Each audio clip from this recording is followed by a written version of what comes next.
గత కొంతకాలంగా పవన్ కళ్యాణ్ గారి పరిస్థితి చూస్తూ ఉంటే ఒక్కొక్కటి ఆ ప్రోటోకాల్స్ అన్ని కూడా తగ్గిస్తా ఉన్నటువంటి పరిస్థితులు మనం చూస్తా ఉన్నాం.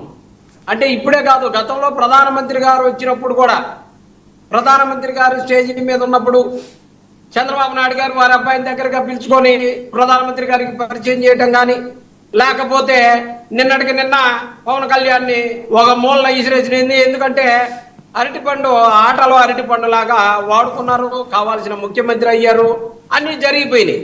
ఇవాళ పవన్ కళ్యాణ్ గారితో అవసరం ఏముంది? అందుకని ఆ కోర్టుల ద్వారానో లేకపోతే అధికారులను వాళ్ళనో వీళ్ళనో బ్యాక్ ఎండ్ లో, ఎందుకంటే చంద్రబాబు నాయుడు గారి చేతిలో ఏమీ లేదండి, అంతా షాడో ముఖ్యమంత్రి మన లోకేషే కదా నడిపేది. ఆ లోకేష్ గారు పవన్ కళ్యాణ్ గారి ఫోటోలు ఎందుకు ఉంచాలని కోరుకుంటారు? అటు జరిగేటటువంటి వాటన్నిటిని కూడా వైఎస్ఆర్ కాంగ్రెస్ పార్టీకి సంబంధించినటువంటి సానుభూతి పరులుగా ఉన్నటువంటి అధికారులు పవన్ కళ్యాణ్ గారిని తీసేసి ఫోటోలు, ఎవరికి అవసరమే ఉండదు సార్, అధికారి వాళ్ళ ఉద్యోగం వాళ్ళు చేసుకుంటారు, ఎవరికి కావాల్సినప్పుడు ఆ సందర్భం వచ్చినప్పుడు వాళ్ళ ఓటు వాళ్ళు వేసుకుంటారు, వాళ్ళ పని వాళ్ళు చేసుకుంటారు. వాళ్ళల్లో వాళ్ళకి పడట్లేదు, రాబోయే రోజుల్లో పటాపంచలైపోతాయి, అన్ని చూస్తాం. ఎక్కువ రోజులు కూడా అవసరం లేదు, డాంబికాలు పలుకుతా ఉన్నారు. పవన్ కళ్యాణ్ గారే 15 సంవత్సరాలు ముఖ్యమంత్రిగా చంద్రబాబు నాయుడు గారే ఉండాలంటున్నారు.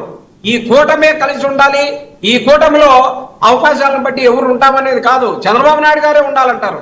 ఎందుకంటే లోకేష్ అంతా లాగేసుకుంటున్నారు. లోకేష్ గారు వారి యొక్క తండ్రిని అడ్డం పెట్టుకొని రాజకీయ వ్యవస్థ మొత్తం కూడా ఆయన చెప్పు చేతల్లో తీసుకున్నటువంటి పరిస్థితి. అందులో భాగంగానే రెడ్ బుక్ రాజ్యాంగం చూసాం. ఆ రెడ్ బుక్ రాజ్యాంగం ఇవన్నీ చూస్తా ఉన్నాం కదా. చంద్రబాబు నాయుడు గారు గతంలో ముఖ్యమంత్రిగా ఉన్నప్పుడు చూసాం, చంద్రబాబు నాయుడు గారు ఇప్పుడు ముఖ్యమంత్రిగా ఉన్నప్పుడు చూసాం. కాదండి ఒకటి భారతదేశానికి కాదు, భారత రాజ్యాంగం అని ఒకటి ఉంది. వాళ్ళేమో రాజారెడ్డి రాజ్యాంగం అంటారు, మీరేమో రెడ్ బుక్ రాజ్యాంగం అంటారు. ఎందుకు అనవసరమైనవి? ఏంటి రాజ్యాంగాలు? మీరెవరండి రాజ్యాంగాలు? కాదండి, మీరు రాజ్యాంగాలు రాసుకోవడానికి మీరు ఎవరండి? ఎవరిచ్చారు మీకు హక్కు? అర్థం కాదు. ప్రభుత్వ సొమ్ముతోటి బ్యానర్లు వేసి రెడ్ బుక్ రాజ్యాంగం అని ప్రమాణ స్వీకారం రోజు ఫ్లెక్సీలు వేసినటువంటి మనం వాస్తవం చూసాం కదా సార్.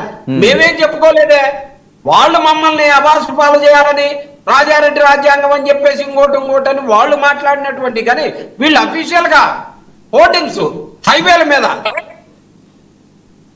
ఇన్ని చూసిన తర్వాత సరే మీ హోర్డింగ్స్ ఏంటి? రప్ప హోర్డింగ్స్ ఏంటి? పవన్ కళ్యాణ్ గారి పని సమాప్తం అయిపోయింది. పవన్ కళ్యాణ్ గారిని ఎంతవరకు వాడుకోవాలో అంతవరకు వాడుకున్నారు, వారి పని నెరవేరింది. ఇవాళ పవన్ కళ్యాణ్ గారిని బయటకు పంపేస్తున్నారు, పొగబెట్టారు. పవన్ కళ్యాణ్ గారికి ఏదో రోజు ఊపిరాడక బయటకు వచ్చేసి ఆయన పని ఆయన చేసుకుంటాడు. మళ్ళీ చంద్రబాబు నాయుడు గారు అవసరం అయ్యి దుర్వంగానే మళ్ళీ చంద్రబాబు నాయుడు గారికి మేము పొత్తులో ఉంటామని చెప్పేసి మాట్లాడతారు. ఇలాంటి రాజకీయాల్ని ఏం విశ్లేషించాలో, ఏం చెప్పాలో, ఏం జరుగుతున్నాయి అనే అప్డేట్స్ ఏం చెప్తాం సార్? ఎవరి ఇష్టమైనటువంటి రాజకీయాలు వాళ్ళు చేస్తా ఉన్నారు. అలాగే వంగా గీత గారి గురించి మాట్లాడుతూ ఉన్నారు సార్. వంగా గీత గారు వైఎస్ఆర్ కాంగ్రెస్ పార్టీకి సీనియర్ నాయకులుగా ఉన్నారు. వైఎస్ఆర్ కాంగ్రెస్ పార్టీలో ఎంపీగా పోటీ చేసి బ్రహ్మాండమైనటువంటి మెజారిటీతో గెలిచారు. జగన్మోహన్ రెడ్డి గారి ఆశీస్సులతోటి మొన్న ఉప ముఖ్యమంత్రిగా అయ్యేటటువంటి అవకాశాన్ని కూడా, అదృష్టాన్ని కూడా పరీక్షించుకున్నారు. కానీ జబర్దస్త్ టీం మీద ఓడిపోయింది ఆమె. పవన్ కళ్యాణ్ గారి మీదనో ఇంకొకరి మీదనో ఓడిపోలే. జబర్దస్త్ టీము పవన్ కళ్యాణ్ గారిని గెలిపించింది. 2 చోట్ల గెలవలేనటువంటి పవన్ కళ్యాణ్ గారు మాత్రం 21 చోట్ల 100% గెలిపించేసి 100% స్ట్రైక్ రేట్ తీసుకొచ్చినటువంటి మిషన్ల పుణ్యాన 100% కాదు 200% కూడా తీసుకురావచ్చు. అదేం పెద్ద వింతేం కాదు. కష్టపడి జనాని యొక్క మనస్తత్వాలను గెలుచుకొని ప్రజలకు సేవ చేస్తానన్న నమ్మకాన్ని కల్పించి గెలిచినోడు నిజమైన నాయకుడు అవుతాడు. అదే కదా జగన్మోహన్ రెడ్డి గారి నాయకత్వం. ఇవాళ బలంగా ఉండటానికి ఇవాళ హైదరాబాద్ పోతే అరహరా అంటుంది.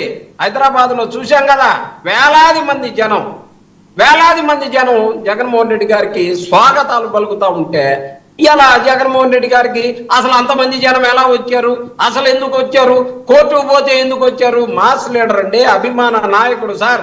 ఆయన అక్కడికి వచ్చినా వెళ్తాము, గుంటూరు వచ్చినా వెళ్తాము, లేకపోతే ఇంకో చోటుకి వచ్చినా వెళ్తాం.